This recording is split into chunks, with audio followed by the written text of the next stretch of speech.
नमस्ते। इस वीडियो में हम लोग बात करेंगे कि आप कैसे पहचान सकते हैं कि यू और someone you know of is suffering from dementia और अल्जाइमर्स डिजीज़। तो ये इंफॉर्मेशन जो है हमने अल्जाइमर्स सोसाइटी कनाडा की वेबसाइट से निकाली है।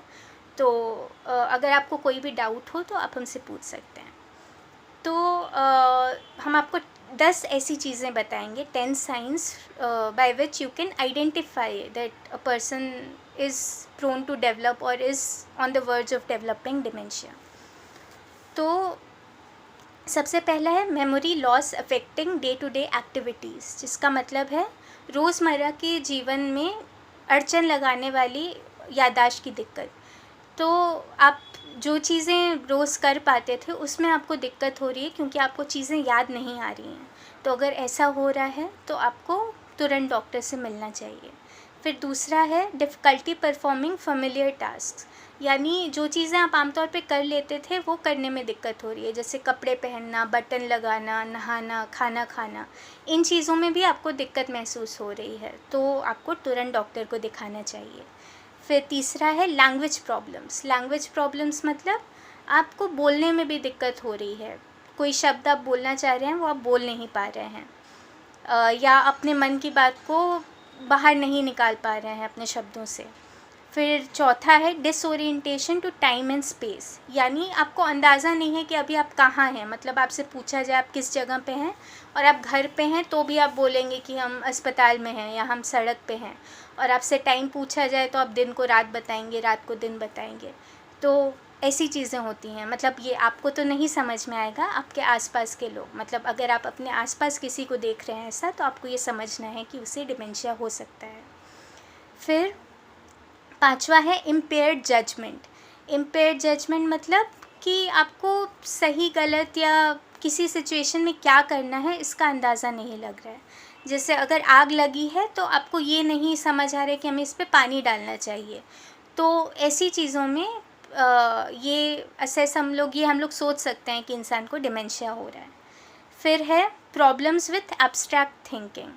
मतलब एब्स्ट्रैक्ट थिंकिंग ऐसा होता है कि अगर आपसे पूछा जाए कि एक चेयर में और एक एरोप्लेन में क्या चीज़ें सेम है, क्या चीज़ें अलग है, तो आप वो नहीं बता पाएंगे। मतलब आप जो हम लोगों को चीज़ें समझ आती हैं आपको वो नहीं समझ आएगी।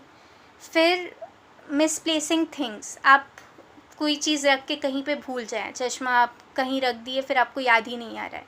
ये तो आमतौर पे सबके साथ होता है कभी ना कभी, पर इन सारी चीज़ों को ध्यान में रखते हुए अगर ये बहुत ज़्यादा मुश्किलें पैदा कर रहा है आपके लिए, तब आपको इस चीज़ का ध्यान रखना है। फिर mood and behaviour changes. Depression is a cause of dementia and depression is also a symptom of dementia. तो अगर इंसान आपको लगे कोई आपके घर में कोई एल्डरली हैं, आपके दादाजी, पिताजी, कोई भी हैं जिनका आपको लगे कि ये इनको डिप्रेशन के सिम्टम्स हो रहे हैं, तो आपको ये भी ध्यान में रखना है कि it can also lead to dementia. फिर 9th चीज़ है पर्सनालिटी चेंजेस। इंसान आमतौर पे जैसा आपके साथ बिहेव करता था या जैसा आपको लगता था इसकी पर्सनालिटी ऐसी है, दैट इज़ चेंजिंग। मतलब वो इंसान अब शायद थोड़ा डरा डरा रहने लगा है या चुपचाप रहने लगता है, ऐसी चीज़ें होंगी। फिर आखिरी चीज़ है लॉस ऑफ इनिशिएटिव। मतलब वो इंसान कोई भी काम नहीं करेगा, किसी चीज़ में इंटरेस्ट नहीं शो करेगा। जैसे अगर आपकी दादी हैं या कोई हैं जो पहले किचन में जाके खाना बनाना पसंद करती थी, अचानक से वो अकेले रहना पसंद करेंगी। मतलब उनको किसी चीज़ में खुशी नहीं होगी कि हम जाके ये कर लें या ये कर लें। तो ये 10 साइंस हैं जो कि आपको हेल्प कर सकते हैं to identify a person with dementia और Alzheimer's disease. So I hope my videos helped you, and if there is any doubt or any complaints regarding my video, you can comment on the video, and please like the video, share it with others, and subscribe to my channel. Thank you.